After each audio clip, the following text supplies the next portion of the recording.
basically about Trinity, people ask question how 1 and 3 and 3 in 1 is the same.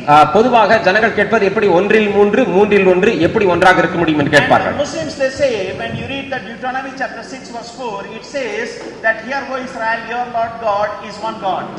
உபாகமம் புத்தகம் 6 ஆம் அதிகாரம் 4 ஆம் வசனத்தை மேற்கோள் காட்டி முகமதியர்கள் சொல்வது இதுதான், இஸ்ரவேலே கேள், உன் தேவனாகிய கர்த்தர் ஒருவரே கர்த்தர் என்பதை அவர்கள் மேற்கோள் காட்டுவார்கள். Mark chapter 12 28-29 it says one man came by running to Jesus and he asked which is the greatest commandment, and Jesus says that greatest commandment is this, hear O Israel, your Lord God is one God. Mark எழுதின சுவிசேஷம் 12 ஆம் அதிகாரம் 28-29 ஒரு மனுஷன் ஓடி வந்து கர்த்தரிடத்தில், ஆண்டவரே கற்பனைகள் எல்லாம் பிரதான கற்பனை எது என்று கேட்கும் பொழுது இயேசு சொன்னார், கற்பனைகள் எல்லாம் பிரதான கற்பனை, இஸ்ரவேலே கேள், உன் தேவனாகிய கர்த்தர் ஒருவரே கர்த்தர் என்று இயேசு சொன்னதை அவர்கள் மேற்கோள் காட்டுவார்கள்.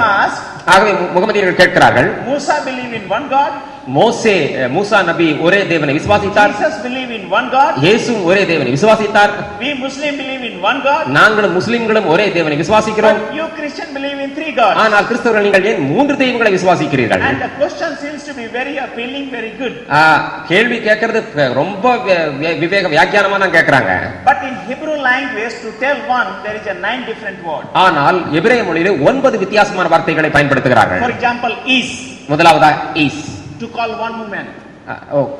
அந்த வார்த்தைக்கு ஒரே ஸ்திரீ என்று பொருள். ஈசா, to call one man. ஒரு மனிதன். நெஃபேஸ், to call one soul. ஒரு ஆத்மா. எஸ், ஒரு ஆத்மா. யாக்கீத், to call one person. ஒரு நபர். எகாத், to call one community. ஒரு இனம் என்று அழைக்கப்படுகிறது. Pathak, to call 1 2 3 4 numerical. 1 2 3 4 என்று எண்ணிக்கை குறிக்கிறது. Jaat, to call 1 liter liquid. அப்படி என்றால் ஒரு லிட்டர் திரவம், அது தண்ணீர் திரவம். Gam, to call like 1 dozen banana. அப்படி என்றால் 12 வாழைப்பழங்கள் சேர்ந்தது ஒரு dozen banana. This 9 2 words are very important. இதிலே இந்த 9ல 2 வார்த்தைகள் முக்கியமானவைகள். One is a yakid, ஒன்று யாக்கீத், which says absolute one person. அப்படியானால் ஒரே ஒருவரை தான் குறிக்கிறது. Another is a ekad, to call one community. அப்படியானால் ஒரு இனத்தை அது குறிக்கிறது. So the question is, God is a yakid one person or God is a ekad multi personal? இங்கே கேள்வி இதுதான், தேவன் ஒரே நபரா, யாக்கீதா அல்லது எக்காத் ஆகிய பல நபர்களுடைய கூட்டமைப்பா? So in Deuteronomy உபாகம புத்தகத்தில் chapter 6 verse 4 in Hebrew it says, Sama O Israel, Yahweh Elohim, Yahweh Ekad. Hear O Israel, your Lord God, Yahweh is one God. அங்கே பார்க்கும் பொழுது உபாகமம் 6 ஆம் அதிகாரம் 4 ஆம் வசனத்திலே யாவே எலோஹிம் என்ற வார்த்தை சொல்லப்பட்டிருக்கிறது. அங்கே உன் தேவன் என்று ஒரு தேவனை சொல்லப்பட்டிருக்கிறது. God is Ekad one. எக்காத் ஒரே ஒரு தேவன் என்று. But Ekad means what? ஆனால் எக்காத் என்றால் இப்பொழுது நான் என்ன சொன்னேன்? Genesis 2:24 says Adam and Eve are Ekad one. ஆதாமும் ஏவாளும் எக்காத் என்ற வார்த்தையிலே ஒன்றாக குறிப்பிடப்படுகிறார்கள். ஆதியாகமம் 2 ஆம் அதிகாரம் 24 ஆம் வசனத்தில். Genesis 3:22 says Adam, Eve and God are Ekad one. ஆனால் ஆதியாகமம் 3 ஆம் அதிகாரம் 22 ஆம் வசனத்தில் ஆதாமும் ஏவாளும் தேவனும் எக்காத் என்று ஒரே வார்த்தையில் குறிப்பிடப்பட்டிருக்கிறார்கள். Genesis 11:1 and 6 says all Babylonians are Ekad one. ஆதியாகமம் புத்தகம் 11 ஆம் அதிகாரம் 1 முதல் 6 வசனங்கள் வாசிக்கும் பொழுது எல்லா பாபிலோனியர்களையும் சேர்ந்து ஒரே எக்காத் என்ற வார்த்தையில் பயன்படுத்தி இருக்கிறார். Genesis 34 verse 6 and 22 says all Shechemites are Ekad one.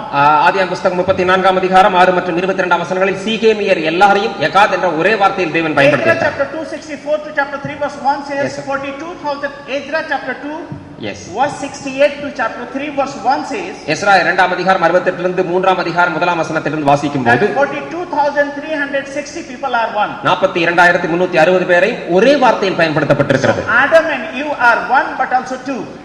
ஆதாமும் ஏவாளும் ஒன்று ஆனால் 2 பேர். All Babylonians are one but 100. பாபிலோனியர்கள் எல்லாரும் ஒரே ஒரு வார்த்தை ஆனால் பல 100 பேர். All Shechemites are one but lakhs. எல்லா சீகேமியரும் ஒரே ஒரு வார்த்தையில் பயன்படுத்தப்பட்டான லட்சக்கணக்கான பேர். So Ekad means one. எக்காத் என்றால் ஒரே ஒரு. And one means not one but two. ஒன்று என்றால் ஒன்றல்ல ஆனால் இரண்டாக குறிப்பிடப்பட்டது. Ekad means one. எக்காத் என்றால் ஒன்று. Ekad means three. எக்காத் என்றால் மூன்று. Ekad means one. எக்காத் என்றால் ஒன்று. Ekad means 100. எக்காத் என்றால் 100. So one means one. ஒன்று என்றால் ஒன்று. And one means not one but two. ஒன்று என்றால் ஒன்றல்ல இரண்டு. One means one. ஒன்று என்றால் ஒன்று. And one means not one but 100. ஒன்று என்றால் ஒன்றல்ல 100. One means one and one means not one but more than one. One means not one, one means only one, one means not one. ஒன்று என்றால் ஒன்று, இரண்டு, மூன்று, நான்கு, 100, 1000, கோடி எத்தனை சொன்ன, ஆனால் ஒன்று என்றால் ஒன்று அல்ல, ஆனால் ஒன்று பார்த்தால் நாம் ஒருவேளை இங்கே நூற்றுக்கணக்கான ஜனங்கள் இருக்கலாம். So we are one. ஆகவே நாம் ஒன்று, and we are two. நாம் இரண்டு, and we are 100. நாம் 100. It is right or wrong? சரியா தவறா? We are one in one sense and two in another sense and 100 in another sense. நாம் ஒன்றல்ல, ஒன்று என்று ஒரு பொருள், மற்றொரு சமயத்தில் 2, மற்றொரு சமயத்தில் 100. In the same manner, அதே போலதான் we three are one. நாங்கள் 3 பேரும் ஒன்று. In a sense of humanity. மனிதர்கள் என்ற அர்த்தத்திலே அது பொருள்படுகிறது. But we are three.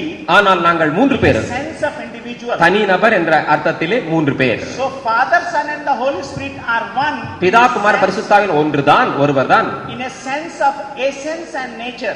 அதாவது அவருடைய சாராம்சத்தையும் இயல்பையும் குறித்து ஒன்றே ஒன்றுதான். But they are three.